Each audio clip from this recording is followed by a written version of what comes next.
Mic check 1 2 1 2. It's the Y2K Collector, and I hope you're ready to pay 40% more for your video games. That's right, I did not stutter. 40% more is what you may be looking at for your video games, and this is crucial because we have a new system on the way from Nintendo, which I'm sure a lot of people are going to want to get their hands on. And we have a whole host of video games coming out in 2025, so this could be important. And the reason why I'm saying this is because there was a new article that was published by Olivia Fay earlier this morning, and it says video games could become as much as 40% more expensive due to Trump administration tariffs. Now, I am not a political type of person by any means, but I do understand that some of the things that happen in politics definitely have an impact on how much we pay for things, policies that govern, some of the things that we're able to do. And this is one of the things that gets affected by who we elect as our officials. It says a second Donald Trump presidency could drive up the cost of video game consoles in the U.S. by as much as 40%, creating potential turmoil for both consumers and the gaming industry as a whole. Following Trump's recent re-election, his proposed economic policies could bring sweeping changes to the global economy, particularly his plans for imposing new tariffs on imported goods, which would notably impact video games and technology products. Trump has suggested a baseline 60% tariff on Chinese exports, a significant increase that would likely trigger a trade war as the majority of components used in video game consoles and PCs are manufactured in China.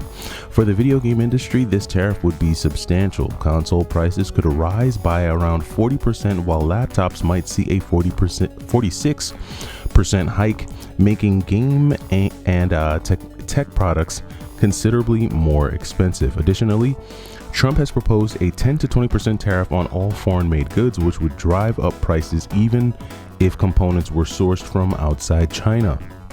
Importantly, these tariffs would directly impact U.S. importers, who would then be forced to pass these costs on to consumers to maintain profitability. The Consumer Technology Association, which represents tech companies in the U.S., commissioned a report to analyze the potential impact. While the CTA has a vested interest in opposing these tariffs, their analysis suggests that increased costs would hit lower-income consumers particularly hard. CTA's Ed Brystois, I think that's how you say it, told Tom's Hardware, tariffs are aggressive, taxes that Americans pay. They're not paid by foreign government. They're taxes that importers in the United States pay, and they harm poor people and people of little means more than they harm wealthy people. When Trump previously introduced tariffs as high as 50% during his first term, many tech companies were able to secure exemptions, especially for electronics. However, there's no certainty that such exemptions will be granted this time around.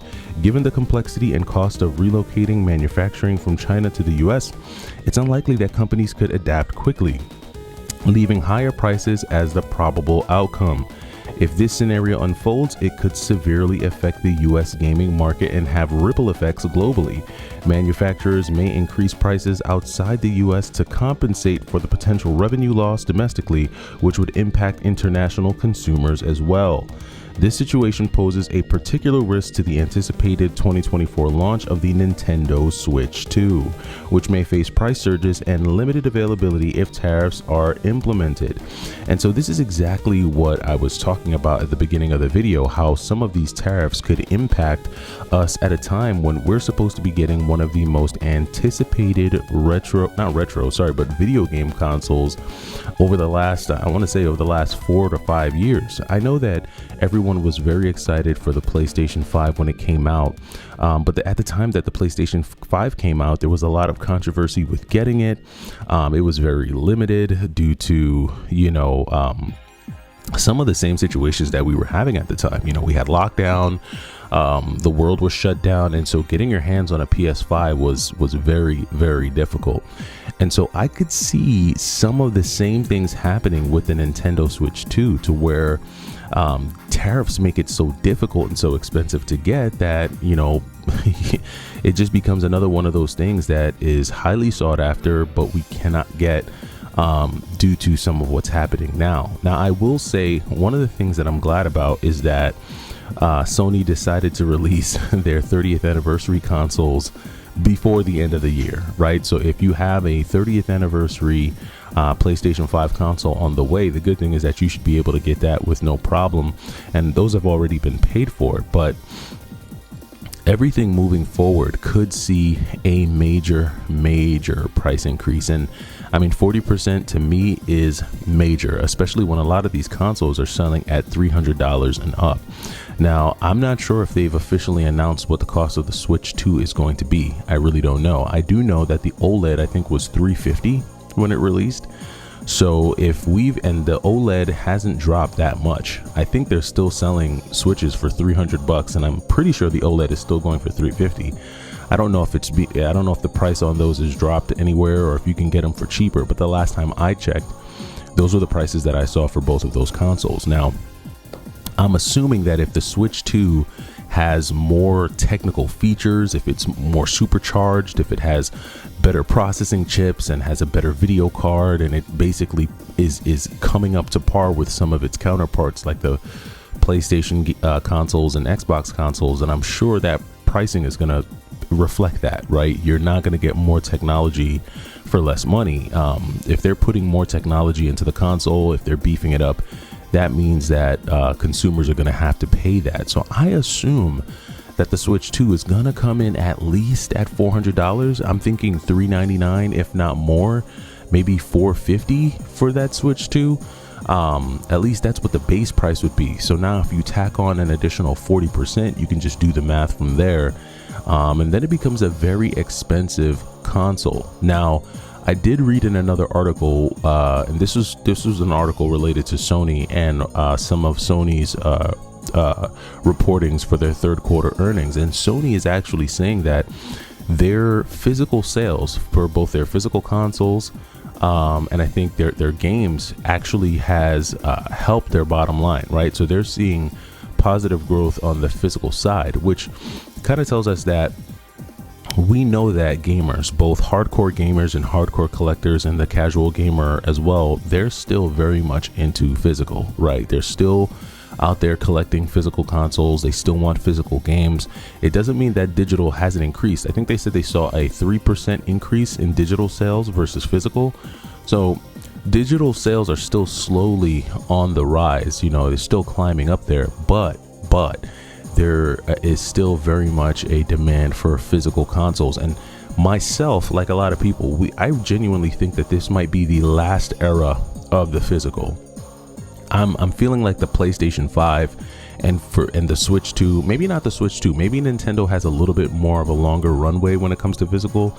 Perhaps the Switch 2 won't be their last physical console. Maybe it'll be the next. But a big part of me feels like this generation is going to be the last physical generation, just because when you go digital, you don't have to worry as much about a lot of the things that we're seeing now with importing goods and tariffs, and you don't have to worry about shipments and things like that.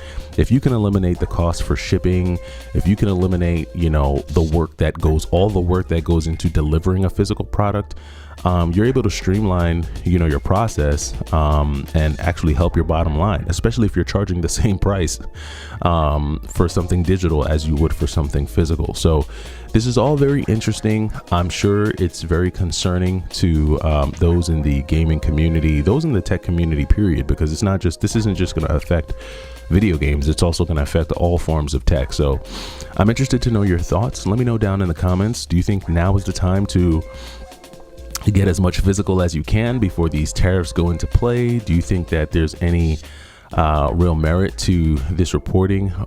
Do you think that it's all talk and there won't be any tariffs? I'm interested to know your thoughts and how you feel about physical and how it's going to affect your purchasing or your collecting.